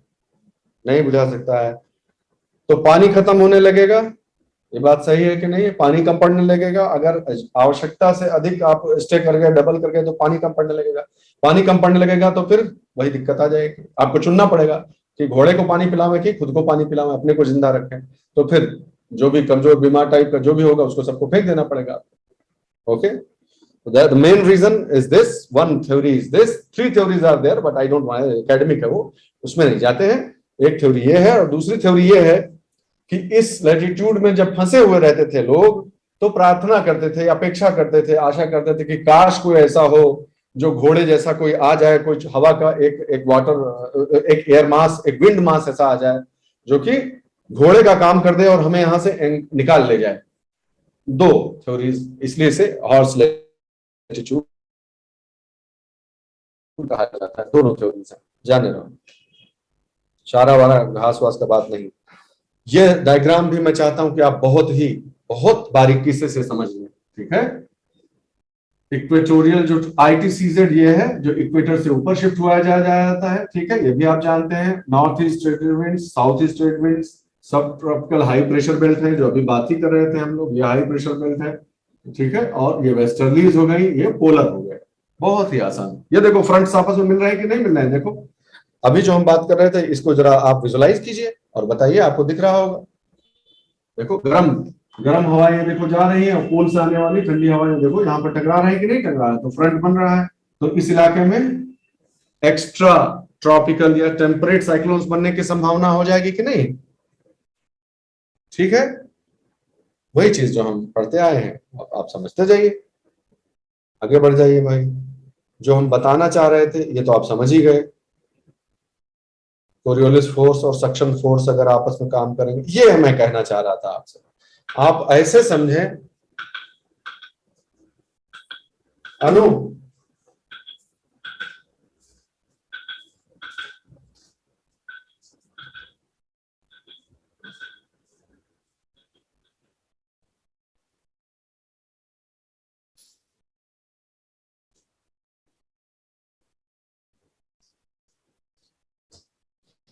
हाँ तो मैं कह रहा था कि आप इसको ऐसे समझें कि धरातल पर नहीं, धरातल से बहुत ऊपर, ठीक है, 8-10 किलोमीटर अभी मान के रफली चलेगी, 8-10 किलो 7-8 किलोमीटर ऊपर हवाएं जो है वो चल जो है, कुछ हवाएं सर्प जैसे सर्प लिपटा हुआ हो, सांप यानी 3D स्ट्रक्चर है। स्प्रिंग समझते हो, स्प्रिंग ऐसे समझ लो अभी समझने के लिए, ताकि आपको दिमाग में कॉन्सेप्ट बैठ जाए। स्प्रिंग, स्प्रिंग जो होती है गोल वाली, तो उस स्प्रिंग को मान लो हम ऐसे करके चारों तरफ घुमा दें, ऐसे समझो उसको कि स्प्रिंग जैसी वो हवाएं होती हैं, यानी 3D होता है उनका स्ट्रक्चर। ऑलराइट, उनका स्ट्रक्चर 2D न समझ लीजिएगा, वो भी 3D होते हैं ऊपर। तो जैसे बहुत बड़े बड़े शहरों में नाला नहीं चलता है, पाइप जिसमें से नाला नहीं, चाहे वो नाला हो चाहे फ्रेश वाटर के लिए पाइपिंग हो, पाइपलाइन हो, वैसे ही पाइपलाइन से ये पाइपलाइन जो है स्ट्रीम्स हैं, और बहुत ऊंचाई पर और चौड़ी हवाएं हैं। वर्ल्ड वॉर के समय जब जेट वायुयान जो उड़ाए जाते थे, तो इधर से इधर अगर जाना हो तो मदद मिलती थी, इधर से इधर आ रहे हो तो फिर बहुत ज्यादा डीजल का जो भी पेट्रोल है, एविएशन फ्यूल है, वो खर्च हो जाता था, ज्यादा खर्च हो जाता था। तो इधर जाना हो तो बहुत कम टाइम में और जल्दी से पहुंच जाते थे। इससे फिर हुआ कि ऊपर जैसे गल्फ स्ट्रीम नहीं है, नीचे गल्फ स्ट्रीम है, ऊपर जेट स्ट्रीम है, सिंपल सा फंडा है, दोनों वही सेम टू सेम है लगभग, एक तरह से देखिए तो मैकेनिज्म उनकी वही है, इस प्रकार से वो चलते हैं। और दोनों की डिस्कवरी इसीलिए हुई थी कि एक तरफ से कम समय लगता है, एक तरफ से ज्यादा समय लगता है। और अगर कुछ समझना चाहो कि कैसे होता है तो एक और अच्छा डायग्राम है, देखिए इस तरह से चलते। दो इलाके ऐसे हैं, एक सब ट्रॉपिकल इलाका है और एक जो पोलर वाला इलाका है, ठीक है। इन दोनों जगहों पर जमीन से काफी ऊपर हवा की एक जो है वो सर्पाकार एक स्ट्रक्चर चलता है। ये तो आप समझ ही रहे हो, हेडली सेल आप समझ ही रहे हैं, ये इक्वेटर है। देखो ध्यान से सुनना हमारी बात को, ये इक्वेटर है, इक्वेटर से हवा ऊपर उठी, ऐसे गई और गिर गई, ऐसे गई और गिर गई, एक साइकिल चल रही है। इसके ठीक ऊपर या बगल में कह लीजिए ऐसे, ये कलम है मेरी और ये दोनों सेल हैं, ये हेडली सेल हो गया, ठीक है, और ये इधर वाला सेल हो गया, फाइन। इन दोनों के बीच में ऐसे ऊंचाई पर जहां पर हेडली सेल की छत है, समझ गए बात को, जहां पर हेडली सेल की छत आती है ऊपर, वहां पर जेट स्ट्रीम बीच में से इन दोनों सेल्स के बीच और ऊपर ऐसे चलती है। यानी मैं आपको दिखाना चाहूं तो कैसे दिखाऊं मुझे, हाँ ये किताबें हैं, मैं इनका सहारा लेकर आपको समझाने का प्रयास करता हूं।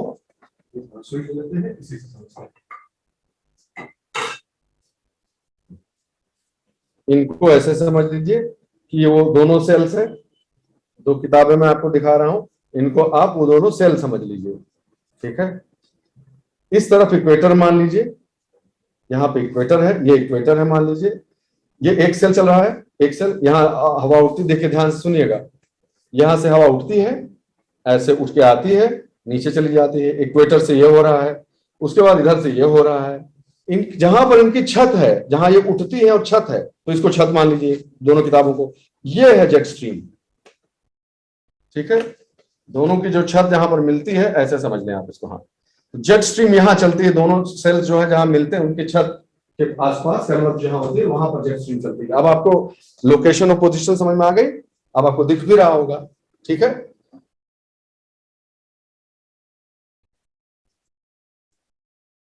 तो सब ट्रॉपिकल जेट स्ट्रीम याद रखिएगा, और दो स्थान दोनों याद रखिएगा कि एक पोलर वॉर्टेक्स बनता है, वो वाली जेट स्ट्रीम है, और एक सब ट्रॉपिकल जेट स्ट्रीम है, दो जेट स्ट्रीम चलती हैं। अब सिर्फ इतना बताकर बस, अब आप इतना समझ गए, जेट स्ट्रीम को अलग से हम पढ़ा देंगे, वो चिंता ना करो तुम।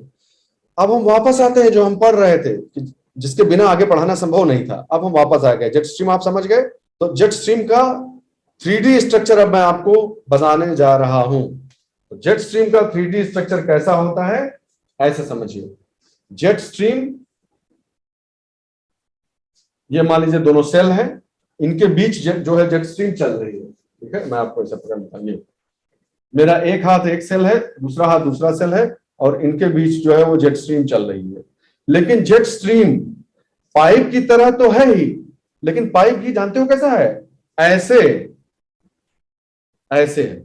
ये पाइप भी सीधा नहीं है, अप डाउन और ऐसे ऐसे ऐसे चलता है, ऐसे सर्पाकार होके ऐसे ऐसे चलता है, ठीक है। हवा ऐसे फिर ऐसे फिर ऐसे। कहने का अर्थ क्या है, ये पाइप तो खुद है ही 3D, लेकिन ये पाइप, मान लो ये मेरा हाथ है, ये जेट स्ट्रीम है, तो जेट स्ट्रीम भी ऐसी है। देखो ऐसे, देखो ऐसे चढ़ती है ऊपर, गिरती है, ऊपर चढ़ती गिरती है, और ऐसे धरती का चक्कर लगाती है। Understand?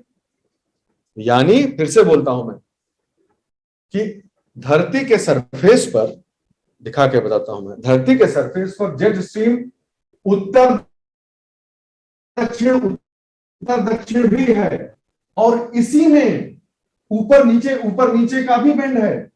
You got my point? यानी जो उसके बल पड़ते हैं, जेट स्ट्रीम में जो बल पड़ते हैं, वो ऐसे ऐसे तो है ही, और फिर जब ऐसे साइड से देखने लगोगे तो यहां भी गड्ढा पड़ेगा, ऐसे ऊपर नीचे। यानी एक हिस्सा जमीन की तरफ, और फिर एक जमीन से दूर, फिर जमीन की तरफ, ऐसे ऐसे ऐसे ऐसे ऐसे। तो ऐसे ऐसे भी है, और वही स्ट्रक्चर इस तरह से, इसलिए स्प्रिंग बोला मैंने, ताकि आपको तुरंत समझ में आ जाए स्प्रिंग कैसे होती है, ऐसे चलती है, कि ऐसे ऐसे भी है उसका देखो तो, और अंदर बाहर भी है। तो ऊपर नीचे भी उसका फोल्ड है, 3D स्ट्रक्चर है, और ऐसे ऐसे भी 3D है, ठीक है भाई। तो जो इलाके में, जिस इलाके में, अब आ जाओ वापस, जिस इलाके में जेट स्ट्रीम ऊपर उठ रही हो, ये देखो ऊपर की तरफ जा रही है जेट स्ट्रीम, जहां पर उसका फोल्ड हो कि ऐसे ऊपर उठ रही हो, और फिर नीचे, फिर ऊपर, फिर नीचे, ऐसे चल रहा है। जमीन ये है, ठीक है। यानी ये हिस्सा आपके सिर के पास होगा या आपका सिर से दूर होगा, ऊंचाई के टर्म्स में देखा जाए तो, ठीक। तो ये जो है, ये रिज कहलाती है, जो ऊपर उठा हुआ इलाका। पहाड़ समझ लो इसको पहाड़ी समझिए आप, ये पहाड़ है, सीधे सीधे 3D पहाड़, और जो नीचे का धंसान होती है उसको ट्रफ बोलते हैं। तो रिज और ट्रफ इस तरह से पूरे चारों तरफ धरती के चक्कर लगाती है। तो आप खुद बताएं कि जहां पर रिज होगी, रिज ये है, रिज से जब नीचे की तरफ आ रही होगी जेट स्ट्रीम, पावरफुल, बहुत तेजी से चलने वाली ये स्ट्रीम है, हवाओं का एक बहुत बड़ा मास, जब ये चल रही होगी तो जब नीचे की तरफ आएगी तो ये उच्च दबाव का एरिया बनेगा कि नहीं बनेगा। जब ऊपर एक ऐसी मैकेनिज्म मौजूद है जो दबा रही है नीचे की तरफ, तो उसके नीचे एटमॉस्फेरिक, जो ट्रोपोस्फेरिक एयर कॉलम है, वो एयर कॉलम जो है वो हाई प्रेशर एयर कॉलम बनेगा कि नहीं बनेगा। और जहां पर हाई प्रेशर एयर कॉलम बनता है वो एंटी साइक्लोनिक सिचुएशन कहलाती है कि नहीं। और फिर जब जेट स्ट्रीम नीचे दाबा के ऊपर उठेगी तो फिर नीचे वाली हवा को ऊपर की तरफ सक करेगी कि नहीं, एक तरह से राइजिंग एयर में परिवर्तित करेंगे कि नहीं। तो उसके ठीक बाजू में साइक्लोनिक कंडीशंस पैदा होंगी कि नहीं पैदा होंगी। तो इस पूरे इलाके में, ध्यान से सुने मेरी बात, इस पूरे इलाके में जहां पर जेट स्ट्रीम मौजूद है, वहां पर अल्टरनेट रूप में एक के बाद एक एंटीसाइक्लोनिक, साइक्लोनिक, एंटीसाइक्लोनिक, साइक्लोनिक, इस तरह की सीरीज बनती हुई रहेगी। और इसलिए हम कह सकते हैं कि कुछ इलाके उच्च दाब के, कुछ निम्न दाब के, उच्च दाब के ऐसे पॉकेट्स बन जाएंगे, बड़े बड़े एयर मास के पॉकेट्स बन जाएंगे, जो high pressure low pressure, high pressure low pressure के अल्टरनेट होंगे। देखो जहां कन्वर्जेंस हो रहे हैं, वहां पर हवा नीचे बैठेगी, सबसाइड होगी, और जहां पर डाइवर्जेंस हो रही है, ऊपर जा रहा है हवा, अलग अलग हो रहे हैं, वहां पर खाली जगह हो जाएगी, तो ये ऊपर उठने का चांस रहेगा। तो क्या मैं इसको ऐसे कह दूं कि अगर कहीं पे कन्वर्जेंस जोन बन गया जेट स्ट्रीम का, तो वहां पर साइक्लोन नहीं बनेगा, फिर वहां कोई भी किसी भी तरह का साइक्लोन डेवलप नहीं होने पाएगा। सिंपल सा फंडा है कि नहीं। साइक्लोन के लिए सबसे जरूरी बात क्या है कि हवा को ऊपर उठना जरूरी है। तो अगर कहीं पे चपेट में आ गया, एंटी साइक्लोनिक एरिया बन गया, तो गया, वर्षा वर्षा कुछ नहीं हुई, सब सन्नाटा, वहां पर उस तरह की कंडीशन नहीं बनेगी, बिल्कुल नहीं बनेगी। यहां तक समझ गए?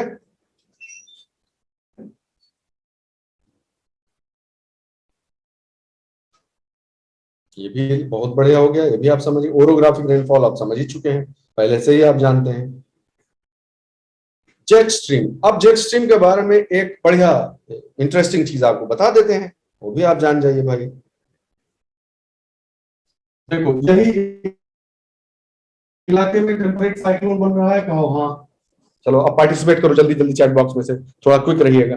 एक्स्ट्रा ट्रॉपिकल जो साइक्लोन्स बनते हैं वो किस इलाके में बन रहे हैं? इस इलाके में बन रहे हैं।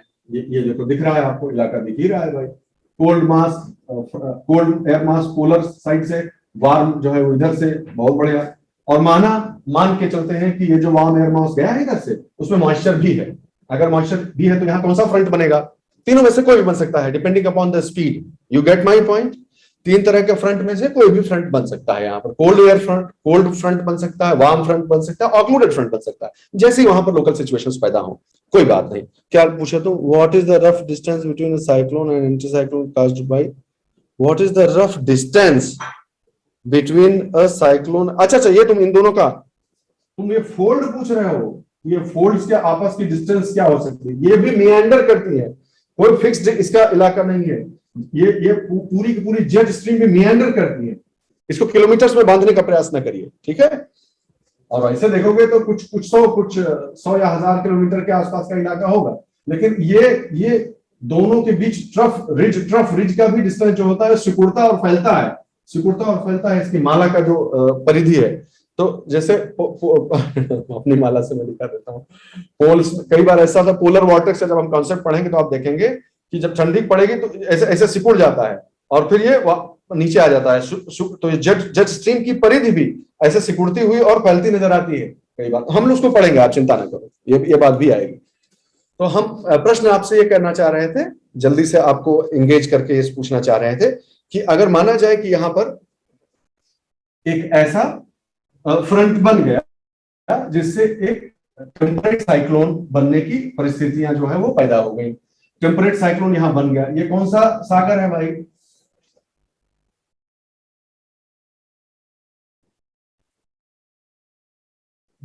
भूमध्य सागर है क्या?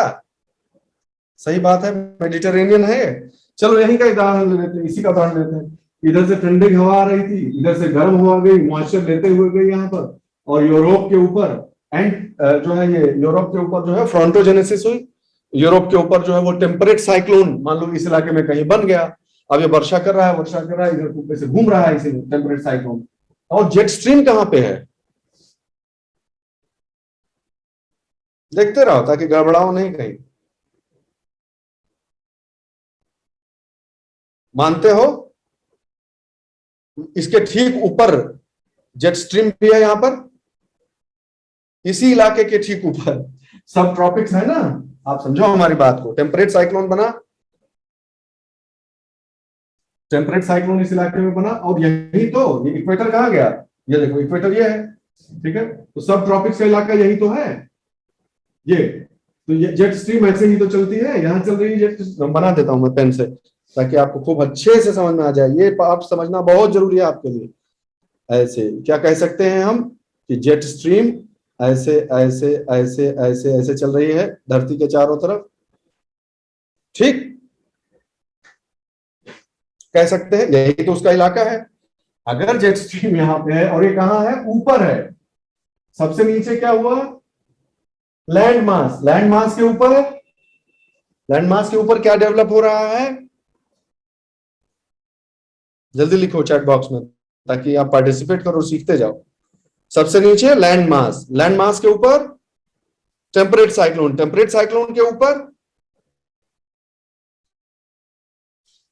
Jet stream. चलो ये सीक्वेंस समझ गए ना। तो यहां देखो ऐसे चल रहा है इस तरह से, मान लो ये साइक्लोन है, ठीक है, ये टेम्परेट साइक्लोन यहाँ पर डेवलप हो गया, इस तरह से उसकी एक्टिविटी हो रही है। अब ऊपर से जो है ऐसे जेट स्ट्रीम चलती चली जा रही है, समझ रहे हो, जेट स्ट्रीम इस प्रकार से चलती चली जा रही है। हम ये भी दिखा देते हैं, कोशिश करते हैं कि इससे पाइप पाइप ना भूल गए। ये क्लाइमेटोलॉजी में अच्छे से पढ़ा देंगे, चिंता नहीं करो। इस तरह से मान लो जेट स्ट्रीम है, ऊपर नीचे हो रही है, और यहाँ पर साइक्लोन बनने कुछ। अब देखो समझो अंतर कैसे आएगा। अगर इसके चपेट में साइक्लोन आ जाता है, ऊपर जहां पर ऊपर हो रहा है, तो वो जो है वो डेवलप हो सकता है, अच्छे से अपना ग्रोथ प्राप्त कर सकता है। यहाँ अगर वो हाई प्रेशर का इलाका है तो यहाँ साइक्लोनिक कंडीशंस जो है वो एंटी साइक्लोनिक कंडीशन डेवलप हो पाए, ये तो ठीक है। लेकिन कोई टेम्परेट साइक्लोन जो कि पानी बरसा रहा है, अगर इसकी चपेट में आ गया, इस बीच में कहीं चपेट में आ गया, तो इसमें फंस जाएगा। ये इतना पावरफुल स्ट्रीम होती है कि वो उस टेम्परेट साइक्लोनुआ को अपने ही ऐसे ऐसे जा रही ना, जेट स्ट्रीम ऐसे ऐसे चलती चली जा रही। तो ये जो भी यहाँ पर ये चक्कर बन रहा है, जेट स्ट्रीम उसमें अगर फंस गया, चपेट में आया, नीचे आके जेट स्ट्रीम में फंसा कहीं, तो जेट स्ट्रीम उसे पकड़ के ऐसे घसीटते हुए लिए चली जाएगी अपने साथ। तो टेम्परेट साइक्लोन जो है वो कहां पैदा हुए हैं, किस जोन में? अरे उनके नाम से ही बता दीजिए ना, किस इलाके में पैदा हुए हैं।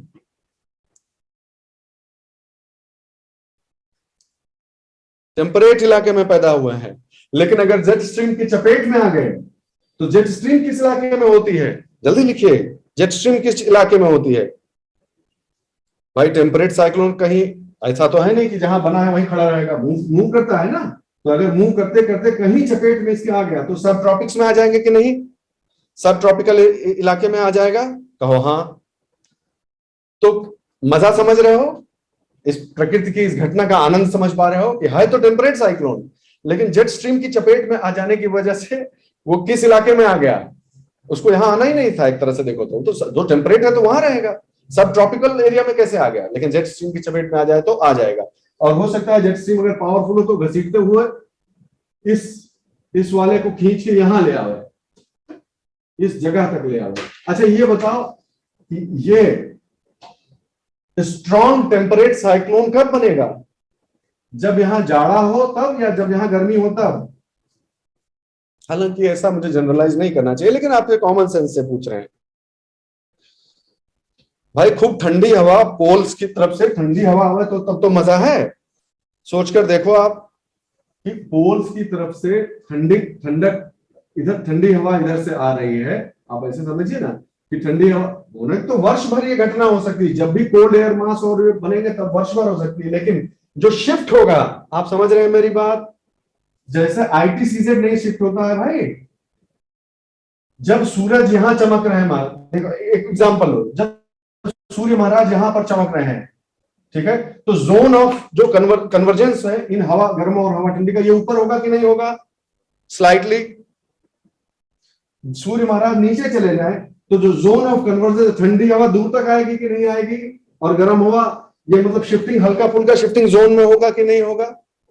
कॉमन सेंस से मैं बता रहा हूं, अगर मैं गलत निकलता हूं तो इसको मैं संशोधित करके पढ़ के आपको बता दूंगा, लेकिन आप कॉमन सेंस लगा के बताइए सही बात है कि नहीं। तो टेम्परेट साइक्लोन, ऐसा टेम्परेट साइक्लोन जो तब बना हो जब इस इलाके में जाड़ा हो, तो वो नीचे बनने की संभावना ज्यादा है, थोड़ा और नीचे बनेगा, ऐसा कुछ कह सकते हैं, क्योंकि भाई फ्रंट नीचे डेवलप होगा। अगर वो नीचे बनेगा तो उसके जेट स्ट्रीम की चपेट में आ जाने की संभावना ज्यादा है, ऐसा कह सकते हैं। कॉमन सेंस लॉजिक है, हो सकता है साइंटिफिकली एकदम एक्यूरेट नहीं हो या इनसफिशिएंट एक्सप्लेनेशन हो, लेकिन आपको समझाने के लिए बता रहे हैं। तो अगर यहां जाड़ा पड़ रहा है, अब सुनिए कहानी, अगर इस इलाके में जाड़ा पड़ रहा है, सूर्य महाराज दक्षिणायन है, इसमें जो है वो ठंडक पड़ रही है, अगर इसमें जो है वो ठंडक पड़ रही है, दक्षिणायन उत्तरायण मतलब इस तरफ नहीं है, जहां भी है सूर्य इधर कहीं है, यहां पर ठंडक पड़ रही है, टेम्परेट साइक्लोन यहां पर पैदा हुआ, टेम्परेट साइक्लोन जेट स्ट्रीम की चपेट में आ गया, जेट स्ट्रीम जो है ना उसे खींच के ले आई, और जेट स्ट्रीम जब यहां ठंडक पड़ रही होगी तो जेट स्ट्रीम भी तो नीचे होगी थोड़ी। ये बात जानते हैं कि जेट स्ट्रीम भी तो शिफ्ट, पूरा का पूरा सिस्टम शिफ्ट होगा ना ऊपर नीचे। ITCZ यहां है, जेट स्ट्रीम यहां है, पोलर यहां है बेल्ट, तो पूरी की पूरी बेल्ट ऊपर नीचे होती है। तो टेम्परेट साइक्लोन यहाँ नीचे बनेगा, फिर कहीं चपेट में आ गया तो इधर घसीट के ले आया। अब जेट स्ट्रीम जाड़े के समय में जो है वो ऐसे चल रही होती है 7-8 किलोमीटर। मैं आपको बता रहा हूं कि 7-8 किलोमीटर जैसी ऊंचाई होती है हमारे हिसाब से। और ये जो हिमालय वाला इलाका है उसका वो कितना ऊंचे है, लगभग तिब्बत का पठार और हिमालय का इलाका भी ऐसा ही है, 5-6-7-8 किलोमीटर उसी रेंज, वही उसी एरिया में है। तो जो जेट स्ट्रीम ऐसे ऐसे हो रही है, वो जो जेट स्ट्रीम है वो इससे लड़ के दो भाग में बढ़ जाती है। ठीक है, समझते चलो भाई, इस चीज से लड़के दो भाग में बढ़ जाती है। जब जाड़ा होता है तो जब जाड़ा ठंडक होगी और नीचे को शिफ्ट होगा, तो जब यहाँ लड़ाई होगी उसकी लड़ेगी ऐसे ऐसे, डिसेंड जब होगी नीचे की तरफ डिसेंड होगा तो लड़ेगा जब, तो दो भाग में फाक हो जाएगा, एक इधर से और एक इधर से। समझ गए बात को? What ever be the reasons, उसमें ज्यादा नहीं पड़ेगा, अभी तो हम मानसून पढ़ाएंगे तब बताएंगे। तो यहाँ का फंसा हुआ जो टेम्परेट साइक्लोन है, जिसका कभी कोई लेना देना ही नहीं था सब ट्रॉपिकल रीजन से, यहां आना ही नहीं चाहिए था, वो भी इसमें फंस गया चक्कर में और यहां चला आया, खींचता हुआ चला आया।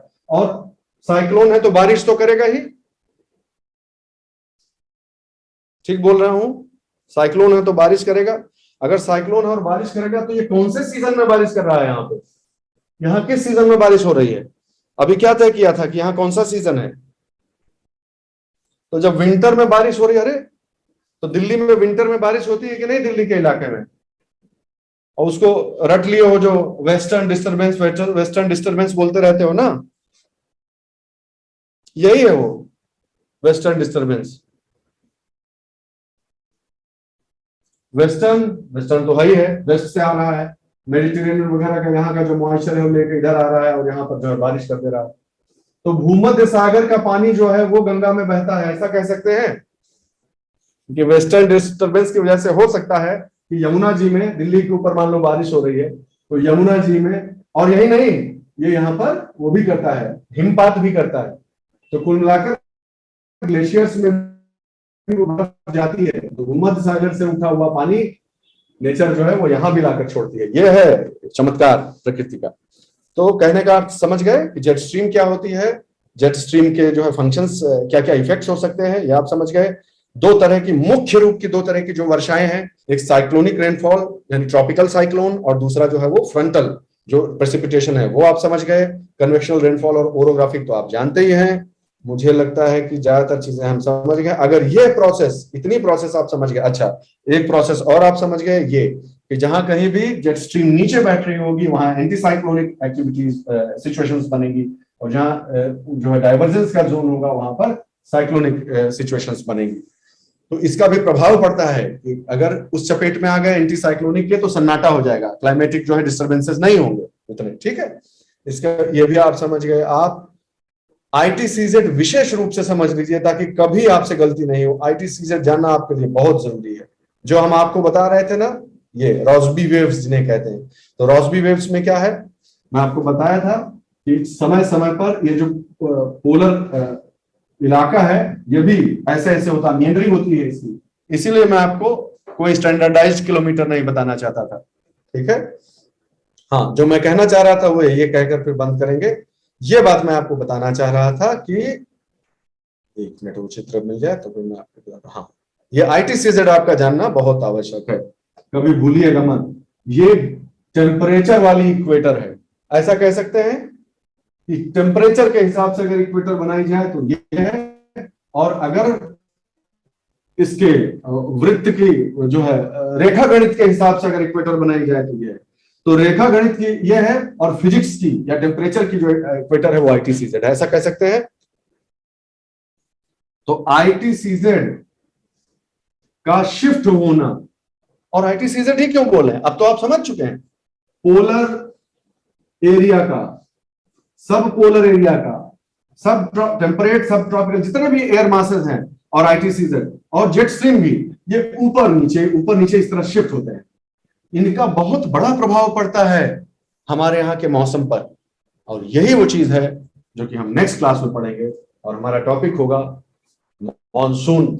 और जितने भी क्लाइमेट टाइप्स हैं, अलग अलग तरह के जो क्लाइमेट टाइप्स हैं वो हम नेक्स्ट में पढ़ेंगे, और जितनी भी पढ़ाई अभी तक की है आपने, वो कैसे हमारी जलवायु पर कैसे प्रभाव डालते हैं वो हम नेक्स्ट क्लास में पढ़ेंगे। ऑलराइट, चलिए, जय हिंद।